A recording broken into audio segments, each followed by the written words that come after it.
routine day on Moonbase Alpha as Earth's great satellite, blasted out of orbit by a tremendous explosion of nuclear waste materials, moved through space on its journey into the unknown. Suddenly, a deep rumbling shatters the comm, and Alpha shakes and vibrates as though in the grip of a giant hand. In main mission, Commander John Koenig barks out commands. Sandra, all scanners and sensors up full. Yes, sir. Kano, computer report as fast as you can get it. Right, Commander. Paul, activate big screen. Yes, sir. What's happening, John? I don't know, Victor, but the way this place is shaking, we'd better find out fast. Commander, on the big screen, look. Phew. If I didn't know better, I'd swear we were in the middle of a terrestrial hurricane. All that debris out there, like a cosmic minefield. Commander, computer reports radiation level at danger point and rising. Paul, activate radiation and meteorite defense screens. We're going to red alert. Seal all bulkheads. Damage units and medical, stand by. The storm builds to a ferocious climax, with sound levels beyond the limits of human endurance. And suddenly, all personnel black out and fall to the floor, oblivious to the fury raging around them. And then, just as suddenly, it is over. And one by one, they revive as the moon emerges from the turbulence. Sandra, get damage reports from all sections. Paul, do we have power? I think so, sir. Yes, we do. Good. Activate big screen. Well, we're in the clear at least. Commander, no major damage reported, just a few minor injuries. That's a help. Victor, what do you think that was all about? According to the navigation charts, there should have been no stars or planets or any concentrations of matter in this area. Nothing but empty space. Then how do you explain all that debris we passed through? The only conclusion I can reach is that we have come through a black hole in space. A black hole? But wouldn't that have drawn us into a dying star and incinerated us? Not if we passed through the outer fringes only and came within the gravitation field of another star, which... Commander, a new contact. Paul, bring it in on the big screen. A planet. A big one. Kano, computer readout. Diameter 7926 miles at equator. Atmosphere breathable. Cloud cover H2O. Surface temperatures compatible with human existence. John, look at that cloud cover, broken by patches of blue. The general configuration, could it possibly be... Commander, I get life signs. Commander, I don't believe it. That planet, it's ours. There's no mistake, John. It is. It's the Earth. The Earth. Oh, we're home. It sure looks like the Earth, but there's something strange about all this. Alan, get Eagle 1 ready. We're going down and take a closer look. Within the hour, Eagle 1 is headed toward the planet with a landing party headed by John Koenig. Still no response to our call, Helena? No, John, nothing. Strange. They didn't answer our calls from main mission either. Every instrument reading and visual sighting confirms that this is our Earth. But we get no radio communication or any other sign of the civilization we knew. But we do get unmistakable life signs. Cloud cover very heavy, Commander, but there's a break right over there at 3 o'clock. Looks like a good landing area below it. Time we got some answers. Set her down, Alan. Landing on a hilltop on the surface, they step out of the Eagle, leaving Alan inside, and find themselves overlooking a veritable Garden of Eden. Green valleys and cool waters ringed in by a circle of mountains that shut out a hostile, unseen world beyond. And look, John, shepherds tending their flock. Women carrying water from the well. Look at the robes they're wearing. It's as though we... Yeah, I know. As though we had stepped back thousands of years in time. I think that's exactly what we have done, John. What do you mean? According to computer readings I made on board Alpha, and every calculation I've come up with since, we are back at or near the beginning of time. The Old Testament year 3347 BC. Ridiculous, Victor. There must be some mistake. Maybe the storm threw the computer off kilter. No mistake, John. Somehow we must have passed through a time warp in space when we passed through the black hole. We have returned to the Earth of biblical times. Incredible. Koenig here.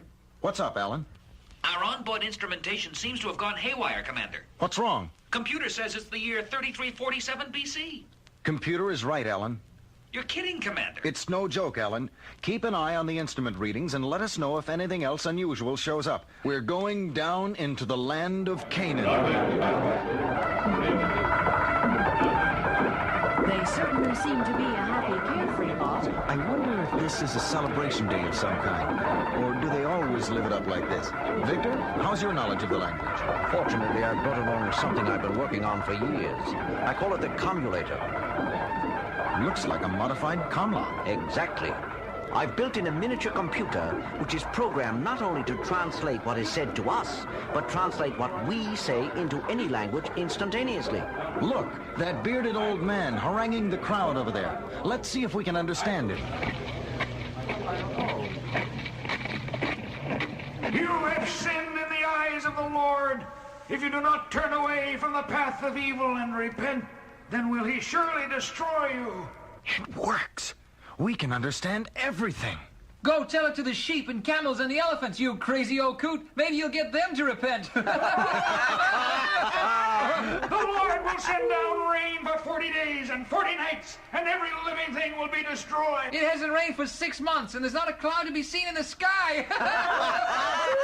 Sinners, blasphemers, you have been warned. I can do no more. Yes, you can. You and your sons can go sail your crazy boat up over the mountaintop. Good Lord. You know who that old man is?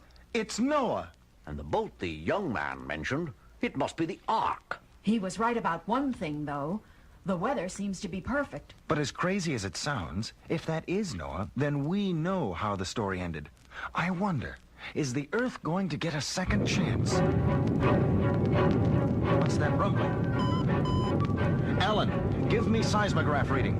Seismograph indicates deep subterranean turbulence about 1,000 miles from this location, with a reading of 9.9 on the Richter scale. And Commander, the barometer is falling faster than I've ever seen before. Run the figures through the computer, Alan, and give me a readout. Okay, here it comes. Earthquake potential maximum. Tidal wave probability 99%. Cloud cover now encompassing rest of Earth will close in over this area.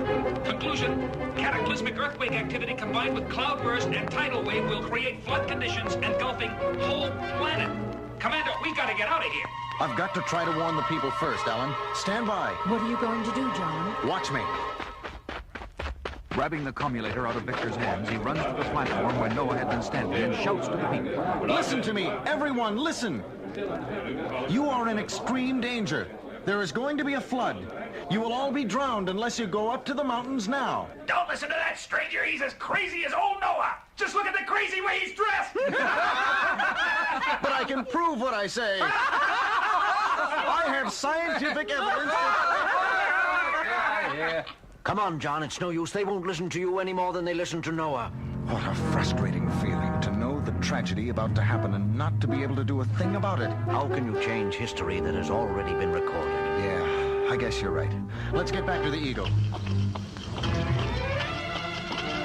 They reach the Eagle, look back one last time and climb in just as a tremendous rumbling shakes the Earth and ominous clouds close in. Hurry, Commander.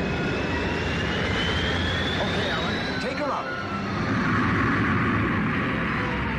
A couple of minutes more, we never would have made it off the ground, Commander. Yeah, I know. Give it everything, Alan. Eagle 1 calling main mission. Eagle 1 calling main mission. Do you copy? Main mission. Got you, Eagle One. You had us worried. Paul, what readings do you get on the planet? Visual sighting 0. Seismograph and barometric readings indicate extreme turbulence on planet surface. Unable to get life sign readings. Commander, can anyone survive through all that? From personal observation, we can't answer that. But feel that at least one man and his family have a chance. What about us, Commander? Will we be going home? No way, Paul.